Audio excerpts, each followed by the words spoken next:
Precisamos perder essa timidez em demonstrar a alegria por estarmos na casa do Pai. Sabia? De vez em quando soltar um glória a Deus, aleluia, não tem mal nenhum. Que o Espírito Santo de Deus paire sobre nós durante essa cerimônia. Senhores, irmãos, o tema é um tanto quanto caro e eu gostaria que os senhores nos ajudassem com bastante atenção, porque nós vamos falar sobre as 3 mensagens angélicas. Então, os irmãos quiserem acompanhar, está em Apocalipse 14, dos versos 6 ao 12. Nós vivemos o tempo do fim. Alguém tem dúvida disso? Que nós estamos vivendo no tempo do fim? Deus enviou ao mundo 3 mensagens angélicas. Então são o quê? Os 3 anjos que são citados nesse capítulo, que são o seu último chamado de misericórdia antes da volta de Cristo. Vocês prestaram atenção nessa frasezinha? Seu último chamado de misericórdia por nós antes da volta de Cristo. Essas mensagens não são apenas advertências, elas são expressões do amor divino que convida toda a humanidade à verdade, à pureza e à adoração do Criador. A irmã White, no livro Evangelismo, nos ensina: a proclamação das 3 mensagens angélicas é a obra mais solene já confiada a mortais. Não há outra obra de tão grande importância. Percebem aqui a seriedade do tema?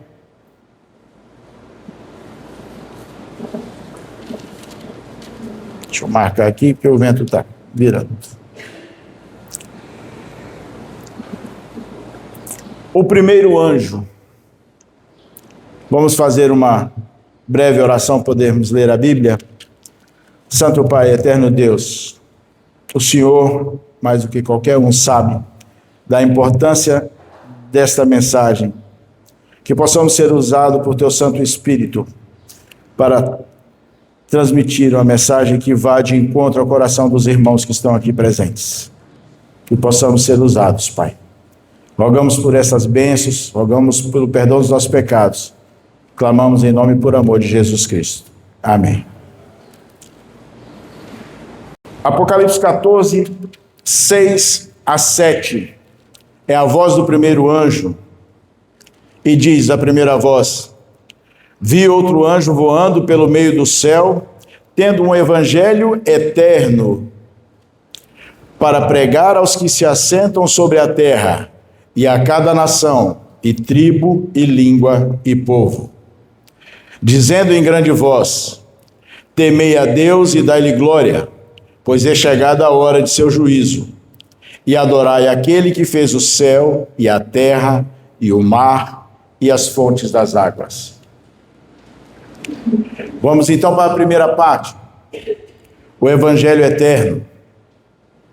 Ele é o Evangelho Eterno porque sempre existiu.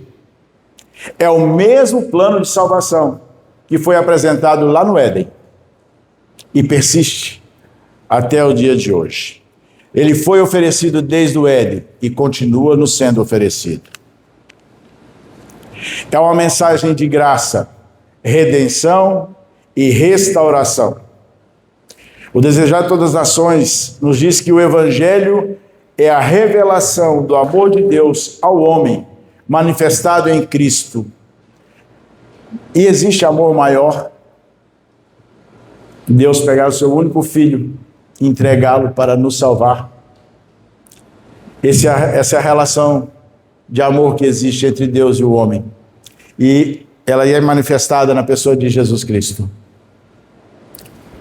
O segundo tema do primeiro anjo diz: temei a Deus e dai-lhe glória.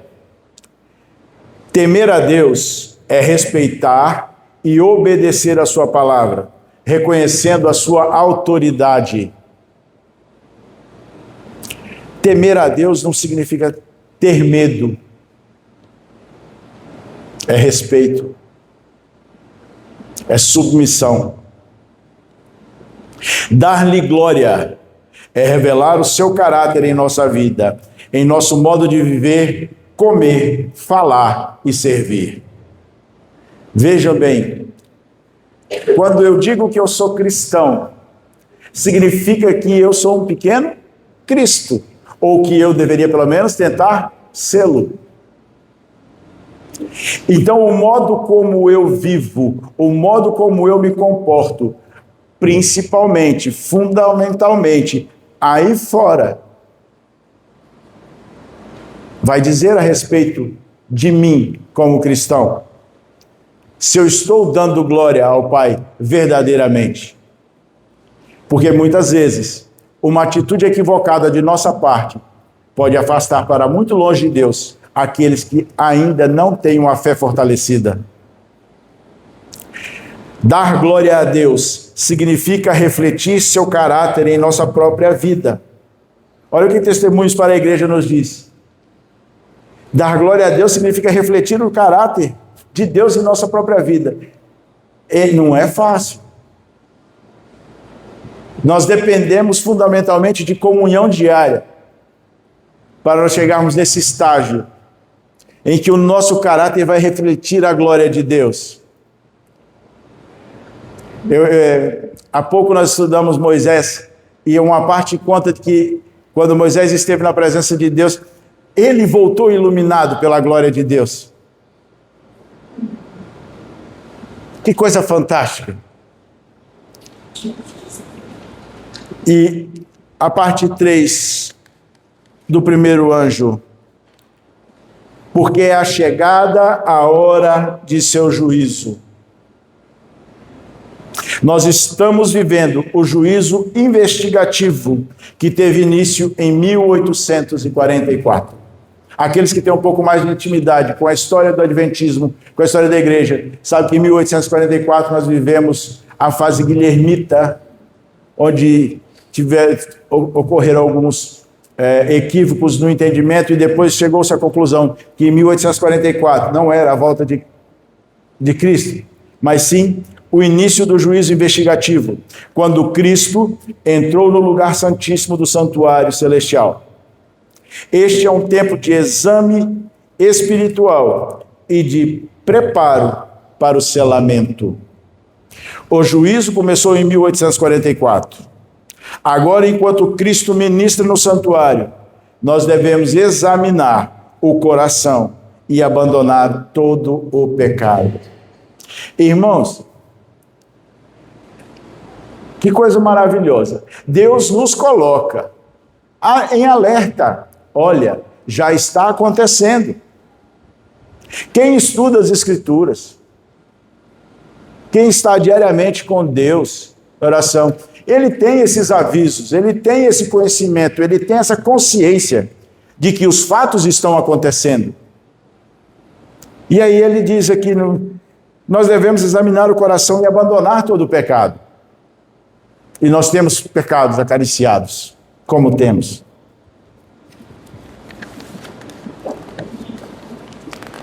E o último alerta do primeiro anjo, na quarta parte, ele coloca: adorai aquele que fez o céu e a terra e o mar e a fonte das águas. O chamado é a adoração ao Criador. Esse é um lembrete direto do sábado como memorial da criação. O sábado é o sinal de lealdade a Deus. É um convite ao descanso espiritual e comunhão com Ele. Fiquei feliz hoje pela iniciativa de vocês irem visitar a irmã Florzinda. Que bom. É isso. Comunhão com o Pai. preocupação com os irmãos, dar a atenção, usar o sábado como um dia especial para levar a mensagem de Deus ao mundo e cuidar daqueles que já estão entre nós e resgatar aqueles que não estão mais entre nós. Nós temos uma outra igreja de igual tamanho fora, que pode ser recuperada, que pode ser resgatada. O sábado será o grande teste de lealdade. A observância do verdadeiro sábado é a prova de fidelidade ao Criador. Alguém tem dúvida disso? Que nós estamos ali, na portinha para começar, para sermos confrontados. Subjetivamente, indiretamente, nós já somos confrontados para podermos guardar o sábado. Mas chegará um momento em que isso será de forma direta, objetiva. E você estará de pé? Eu estarei de pé? Ou nós iremos sucumbir? Nós vamos passar agora ao estudo da mensagem do segundo anjo. Versículo 8. A segunda voz: seguiu-se outro anjo, o segundo, dizendo: caiu, caiu a grande Babilônia, que tem dado a beber a todas as nações do vinho da fúria de sua prostituição. Babilônia simboliza a confusão religiosa, a mistura da verdade e erro. Ela representa os sistemas humanos que se afastaram da pureza do Evangelho e das Escrituras.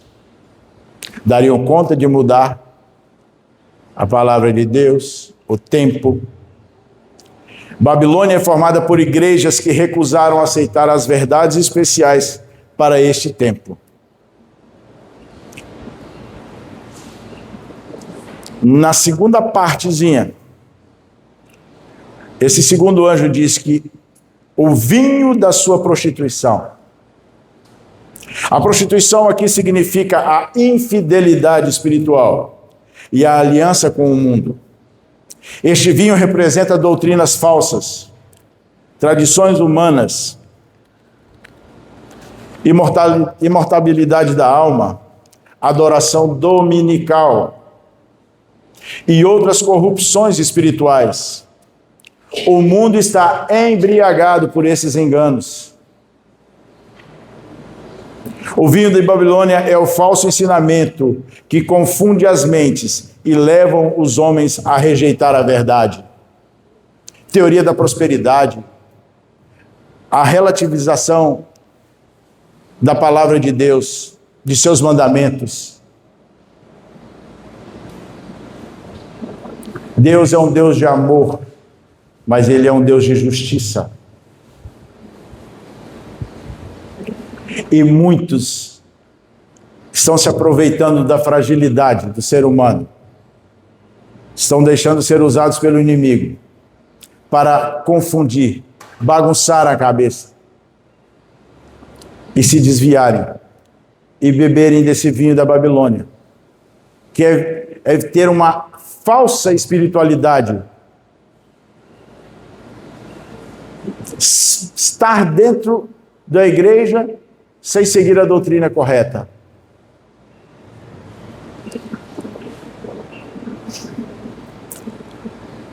Parte 3 fala do chamado divino.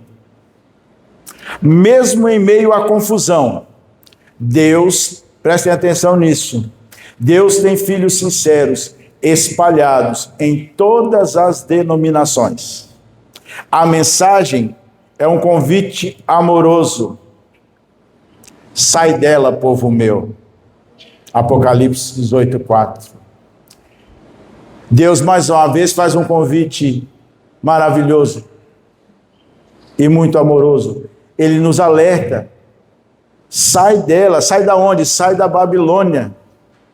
Pois vocês são o meu povo. Antes que os juízos de Deus caiam sobre a terra, seu povo será chamado a sair dessas igrejas, para que não participem de seus pecados.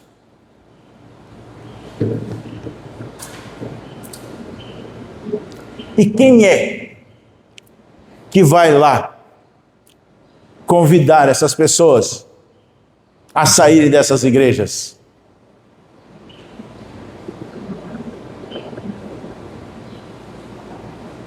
Quem? Elas estão aqui esperando a atitude dos irmãos para irem lá convidar as pessoas que não estão aqui a trabalharem, fazer trabalho missionário, levar a palavra. Aos poucos, muito aos poucos, esse projeto está andando, mas poderia estar acelerado. A igreja poderia estar mais envolvida. Seu povo será chamado a sair dessas igrejas. Seja você uma dessas vozes. Nós vamos partir já para o terceiro anjo. Apocalipse 14, 9 a 12. A terceira voz. Seguiu-se a estes outro anjo, o terceiro, dizendo em grande voz: se alguém adora a besta e a sua imagem e recebe a sua marca na fronte ou sobre a mão, também esse beberá do vinho da cólera de Deus, preparado sem mistura do cálice de sua ira, e será atormentado com fogo e enxofre diante dos santos anjos e na presença do Cordeiro. A fumaça do seu tormento sobe pelos séculos dos séculos, e não tem descanso algum, nem de dia, nem de noite. Os adoradores da besta e da sua imagem, e quem quer que receba a marca do seu nome. E o final. Aqui está a perseverança dos santos, os que guardam os mandamentos de Deus, e a fé em Jesus. Então vamos pontuar. Vamos pontuar a terceira mensagem angélica. Primeiro tópico, a crise final. A verdadeira adoração. O conflito final será sobre quem adoramos. Qual é o problema? Qual foi o problema que tirou Satanás do reino dos céus? Qual era o problema dele? Ele queria ser adorado. E esse é o ponto principal. E o conflito final será sobre quem nós adoramos. O selo de Deus distingue os fiéis que adoram em que dia? Igreja, em que dia? No sábado. O sábado é o selo de Deus com seu povo.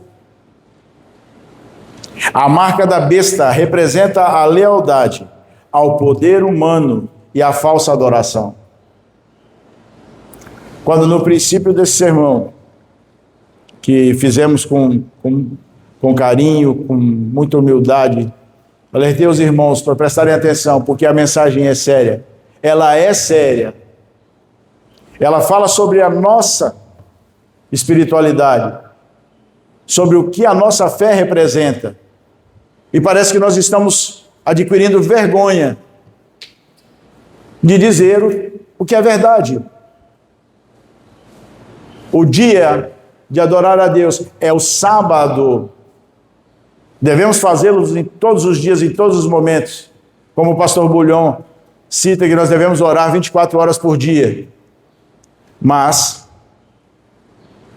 é o sábado, um dia especial, um sinal entre Deus e o seu povo.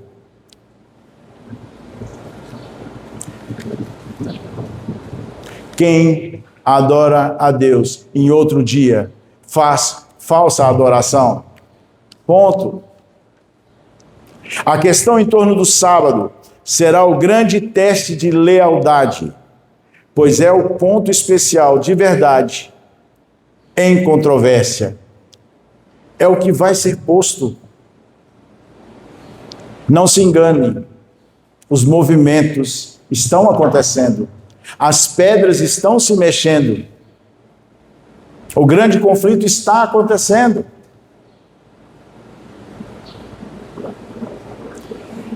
A segunda parte da terceira mensagem fala sobre o selo de Deus.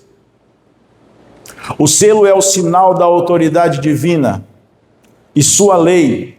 O sábado, o sétimo dia, é um distintivo de fidelidade gravado na mente e no coração do povo de Deus. Em Testemunhos Seletos, diz que o sábado será o grande sinal entre Deus e o seu povo. É o selo de sua lei. Eu vou já entrando na terceira parte da mensagem do terceiro anjo. Diz aqui, Apocalipse 14, 12, aqui está a perseverança dos santos, os que guardam os mandamentos de Deus. Qual é o quarto mandamento? O sábado. E quando diz que eu que guardo os mandamentos, está excluindo algum mandamento aqui?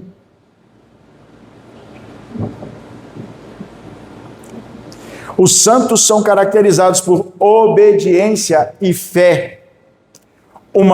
Prestem atenção, uma fé viva que age e resiste.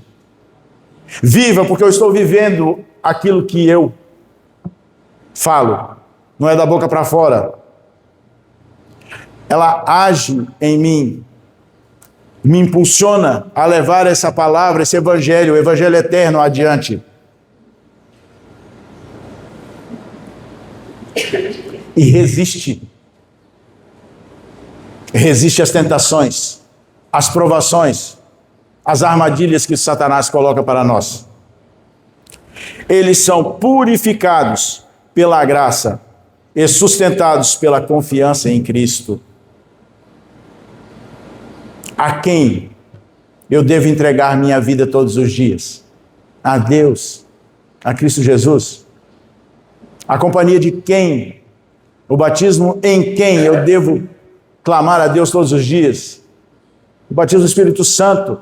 Irmãos, não existe vida espiritual sem a presença do Santo Espírito em sua vida. É igual a água. Você consegue ficar 3 dias sem beber água, Pedro? E o Espírito Santo, nós temos que clamar por ele todos os dias. Se possível, várias vezes. Nós temos que entender de uma vez por todas que o nosso foco principal é a vida espiritual. Nós estamos caminhando a passos largos para o fim deste mundo, na condição que se encontra hoje. E glória a Deus por isso. Amém? A fé de Jesus é aquela fé profunda e viva que leva o crente a confiar plenamente em Cristo e obedecer a todos os seus mandamentos. A obedecer quantos mandamentos? 1, 2? Todos. Confiança em Cristo. Confiança plena.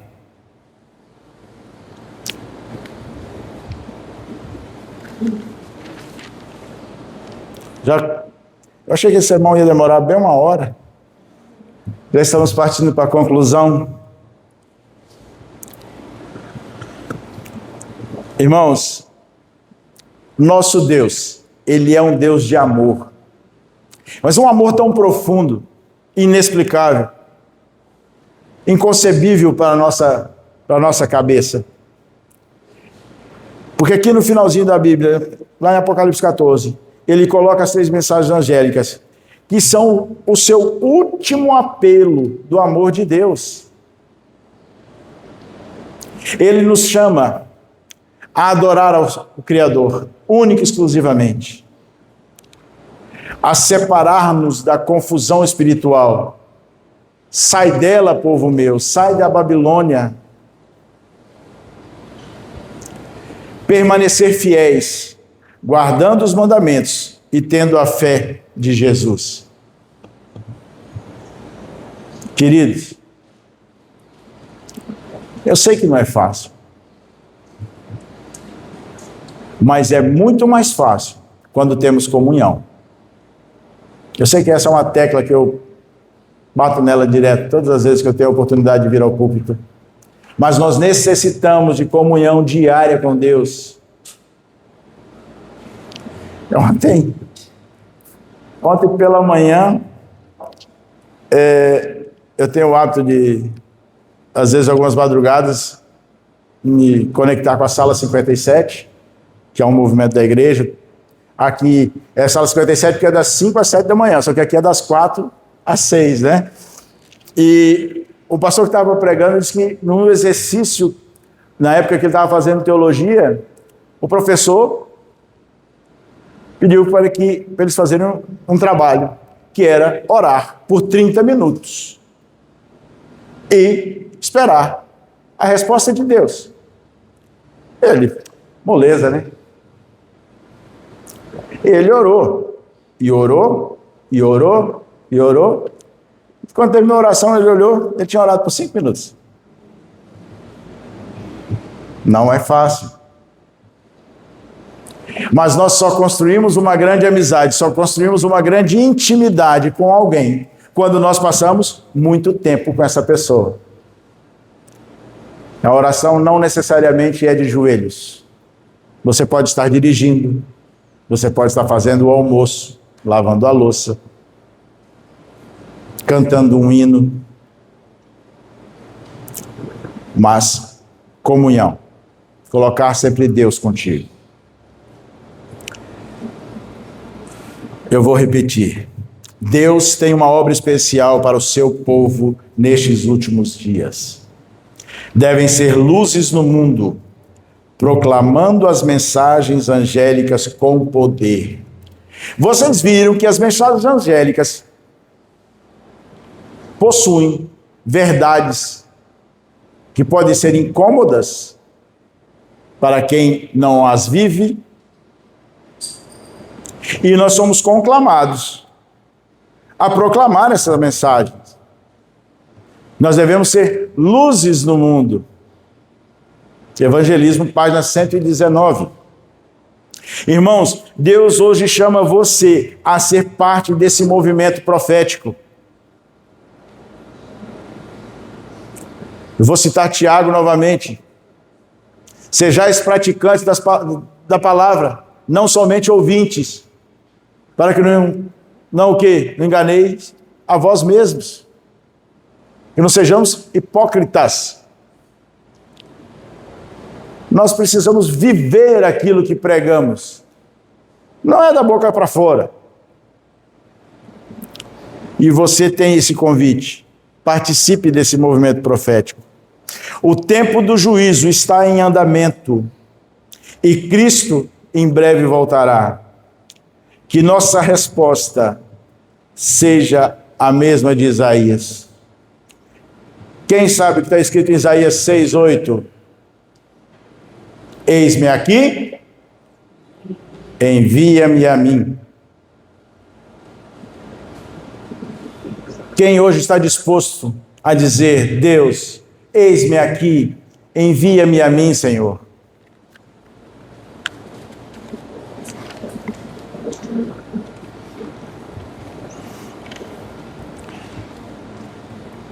A irmã White, em Testemunhos Seletos, ela escreveu que o maior e mais urgente de todos os nossos deveres é preparar um povo que possa permanecer de pé no grande dia de Deus.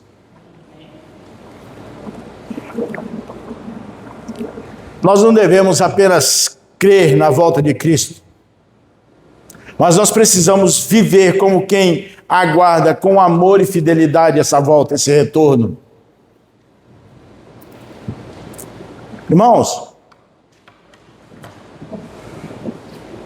às vezes nós nos deparamos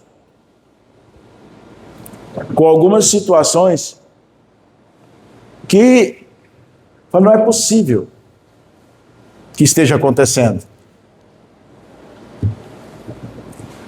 Com membros dentro do seio da igreja.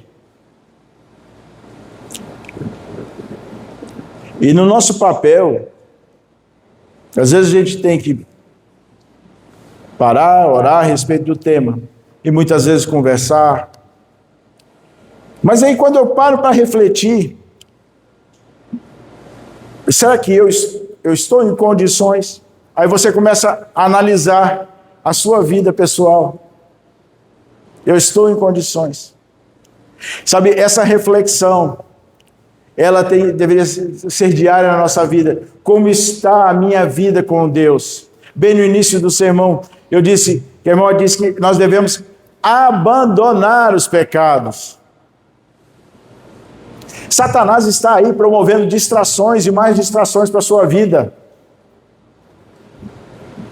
Para a minha vida. Lugares impróprios. Conversas inapropriadas. Atitudes erradas. E isso é inerente a nós. Nós nascemos pecadores. Mas nós podemos ter uma natureza transformada por Cristo.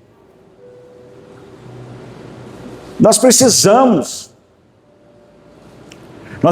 nos permitir, nos colocar na mão de Deus, sair para pregar o Evangelho, cuidar dos irmãos, prestar atenção. Olha, tem um irmão que não tá na escola sabatina, faz 2 sábados, faz 3 sábados. Vamos visitar, vamos telefonar, o que está acontecendo? Estamos sentindo sua falta. Se eu que sou aqui, uma pessoa desligada, eu estou sentindo sua falta. Imagine Deus, que tanto te ama, o quanto está sentindo sua falta na casa dele. É isso, nós temos que demonstrar preocupação com os nossos irmãos que estão longe. Irmãos, eu tenho uma lista na mão. Nós temos que trabalhar nela, né, Sandra? Por incrível que pareça, existe outra igreja central de Andreasa, do lado de fora, que já estiveram aqui nesses bancos, estão aguardando serem resgatados. E por quê? Porque ainda nós estamos parados. Porque ainda nós estamos inertes. O que nós queremos? Hoje nós vamos ter o privilégio dessa bendita filha de Deus, talentosa, Elaine, vai trazer mais um louvor para nós.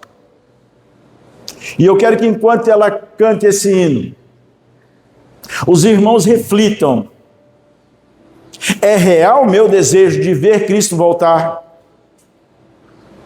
Preste atenção na letra desse hino. Ao final eu quero orar por todos nós. Mas a música, ela não pode somente passar. Preste atenção na letra, na mensagem que esse hino traz. E aí, responda para si mesmo. É real o meu desejo de vê-lo voltar? Você realmente quer ver Cristo voltar?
Oremos. Pai, salva-nos por teu reino, Senhor. Derrama sobre nós o teu Santo Espírito, Pai. Usa-nos, desperta em nós a vontade de trabalharmos na tua obra. Que não sejamos somente ouvintes, mas passemos a ser praticantes verdadeiros da tua palavra. Que possamos ser luz no meio das trevas, Pai. Desperta a tua igreja, Senhor. Mostra-nos o caminho. Nós somos fracos, falhos, muitas vezes preguiçosos. Nós queremos entregar a nossa vida em tuas mãos nesse momento, Pai. Senhor, não desista de nós. Que a tua misericórdia continue nos alcançando. Faça um milagre em nossa vida, Pai. Abençoe cada pessoa, cada família aqui representada. aqueles que não puderam estar aqui, aqueles que não quiseram estar aqui, Pai. Desperte neles a vontade de voltar para os teus braços. São tantas pessoas queridas, que às vezes encontramos com ela na cidade, conversamos, e nos esquecemos de que ela está longe de Ti. Que se de repente o Senhor voltar hoje, ela pode se perder. Desperte em nós a vontade de resgatar esses irmãos e de levar a palavra àqueles que ainda não conhecem, Senhor. Clamamos por essas bênçãos, em nome e por amor de Jesus Cristo. Amém.